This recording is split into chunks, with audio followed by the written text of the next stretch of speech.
Hello everyone, তো তোমাদের জন্য একটা সুখবর।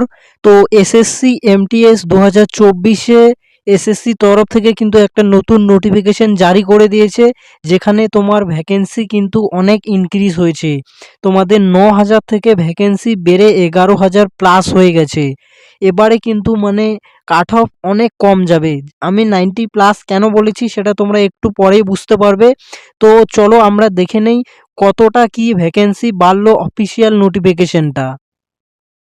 দেখতে পাচ্ছ অফিসিয়াল নোটিফিকেশন, যেখানে final vacancy for multitasking and non technical আর তোমার হাওয়ালদারের জন্য, যেখানে প্রথমেই বলে দিয়েছে প্রথম পয়েন্টে তোমার পোস্ট অফ এমটিএস, যেখানে তোমার 18 থেকে 27 বছর, মানে এটা হচ্ছে তোমার হাওয়ালদারের ভ্যাকেন্সি। হাওয়ালদারের বয়স কিন্তু তোমার 18 থেকে 27 বছর। এখানে তোমার রিজিয়নগুলো দিয়ে দিয়েছে, কোন রিজিয়নে কতগুলো করে ভ্যাকেন্সি এখানে দেখতে পাচ্ছ। NWR এখানে তোমার জম্মু কাশ্মীর থেকে ইউআরএ 5টা, দেন পাঞ্জাবে ইউআরএ একটা, হিমাচল প্রদেশে একটা, চণ্ডীগড়ে 4টা, এরকম করে ভ্যাকেন্সিগুলো কিন্তু ভাগ ভাগ করে দিয়েছে। তারপরে দেখবে তোমার এনআর রিজিয়ন মানে দিল্লি, এই দিল্লির এখানে দিল্লি, রাজস্থান, উত্তরাখণ্ড, এনআর রিজিয়নে এই 3টা স্টেট পড়ে।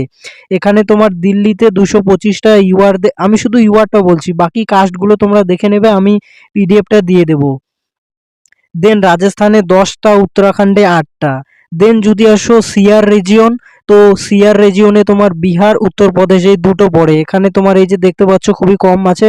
দেন তোমার ইআর রিজিয়ন মানে ওয়েস্ট বেঙ্গলে, কিন্তু আমাদের এই যে ওয়েস্ট বেঙ্গলে 52টা। দেন ঝাড়খণ্ড, তারপর আন্দামান আর নিকোবর, দেন ইআর রিজিয়ন। তো এইভাবে করে তোমার রিজিয়নগুলো দেওয়া আছে এখানে 18 থেকে 27। এই পেজটায় দিয়েছে তোমার টোটাল ভ্যাকেন্সি দিয়েছে, এই যে দেখতে পাচ্ছ 1193টা তোমার এখানে টোটাল ভ্যাকেন্সি দিয়েছে তোমার এই। তারপরে যদি নিচে চলে আসো, এখানে এলে তোমরা দেখতে পাবে এখানে হচ্ছে তোমার এটা হচ্ছে তোমার এমটিএস আর কি, এটা হাওয়ালদার না, এটা এমটিএস 18 থেকে 25 বছর। এখানে কিন্তু ভাই বিশাল ভ্যাকেন্সি, অনেক ভ্যাকেন্সি বেড়ে গেছে। তোমার এই যে রিজিয়নগুলো দেখবে, তোমার NWR রিজিয়ন, এখানে এই কটা স্টেট পড়ে, এখানে তোমার এই যে ভ্যাকেন্সিগুলো দিয়ে দিয়েছে, একটা 49টা, 35টা। দেন এনআর রিজিয়নে যদি আসো, এখানে দেখবে দিল্লিতে 1582টা ভ্যাকেন্সি। তো এই ভ্যাকেন্সিগুলো তুমি যদি এমটিএস এর এক্সাম দিয়ে থাকো, তুমি যদি টোটাল 29টায় সিলেক্ট করে থাকো, তাহলে তোমার কাট অফ যদি যেখানেই ক্লিয়ার করবে তোমার কাট অফ সেখানেই তুমি পেয়ে যাবে। আর তোমার নাম্বার যদি বেশি থাকে, সেক্ষেত্রে তুমি যেটা প্রথমে চুজ করেছো সেখানে পেয়ে যাবে। আদারওয়াইজ তুমি যদি 29টা স্টেটই চুজ করে থাকো, তাহলে কাট অফ যদি ধরো 90 যায়, তো তুমি যেখানে ধরো ধরো জম্মু কাশ্মীরে 90 গেছে, তুমি পেয়ে যাবে, জম্মু কাশ্মীরে সিলেকশন পেয়ে যাবে। তো এই যে এবারে দেখো ইয়ার রিজিয়নে আমাদের ওয়েস্ট বেঙ্গল, সিকিম, ওড়িশা, ঝাড়খণ্ড, আন্দামান আর নিকোবর এ কটা স্টেট আসছে। এখানে এই যে ওয়েস্ট বেঙ্গলে 128টা ভ্যাকেন্সি, টোটাল 266টা। এই যে এখানে টোটালটা দেওয়া আছে, ওয়েস্ট বেঙ্গলে 266, দেন সিকিমে 3টা, এইভাবে করে দেওয়া আছে। ওটা হচ্ছে তোমার এমটিএস পোস্টের জন্য। তো এমটিএসে টোটাল কিন্তু এমটিএসে বিশাল ভ্যাকেন্সি, তোমার 6,886টা ভ্যাকেন্সি তোমার এমটিএসে। তো মানে যথেষ্ট হিউজ ভ্যাকেন্সি, কাট অফ কিন্তু অনেক কমে যাবে, কাট অফ অনেক নিচে নেমে যাবে। এমনিতেই এবারে কাট অফ নিচে নেমে যাওয়ার কথা, কিন্তু এবারে আরও নিচে নেমে যাবে। এখানে আরও কিছু ভ্যাকেন্সি দিয়ে দেখিয়ে দিয়েছে, এখানে দেখতে পাবে তোমরা। এখানে ইডাব্লিউএস এর 930টা ভ্যাকেন্সি দিয়ে দিয়েছে। তো এই যে এখানে যদি দেখো তোমরা, এখানে হচ্ছে এটা এমটিএস হাওয়ালদার, হাওয়ালদারে হচ্ছে তোমার এদিকে যদি চলে আসো, আর এটা হচ্ছে তোমার এমটিএস, যেটা এটা হচ্ছে টেকনিক্যাল নন টেকনিক্যাল। তো এখানে টোটাল দিয়েছে ইউআর, এখানে যদি চলে আসো টোটাল 8,079টা পোস্ট টোটাল দিয়েছে।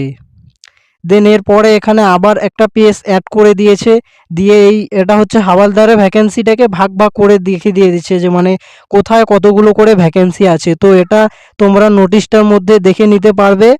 সো এখানে টোটাল এই যে ভ্যাকেন্সিটা এখানে ওরা দেখিয়ে দিয়েছে। এবারে যদি এই টোটাল ভ্যাকেন্সিগুলোকে তুমি যোগ করো, আমি তোমাদের বলে দিচ্ছি, আগের বারে তোমার ভ্যাকেন্সি ছিল 9,583টা ভ্যাকেন্সি ছিল, যেটা হচ্ছে প্রথমে বলেছিল হচ্ছে তোমার 9,583টা ভ্যাকেন্সি প্রথমে ওরা বলেছিল। কিন্তু এবার এই নোটিফিকেশানটা যেটা নতুন এসেছে, এখানে যদি তুমি টোটাল যোগ করো, এখানে তোমার ভ্যাকেন্সি 11,518টা তোমার হচ্ছে টোটাল ভ্যাকেন্সি কিন্তু এবারে 2024-এর জন্য এই নতুন নোটিফিকেশনটাই ওরা দেখিয়েছে। তো এবারে কিন্তু তোমার সিলেকশনের সম্ভাবনাটা অনেক বেশি। এবারে মেন পয়েন্টটায় আসি, আমি যেটা বলেছি তোমার 90+ যদি স্কোর থাকে, আমি যেটা বলছি তোমার যদি র স্কোর, তোমার র স্কোর যদি 90+ থাকে, ঠিক আছে, আর তারপরে যদি তোমার কাজ থাকে, তো তোমার সিলেকশনের সম্ভাবনা অনেক বেশি কিন্তু।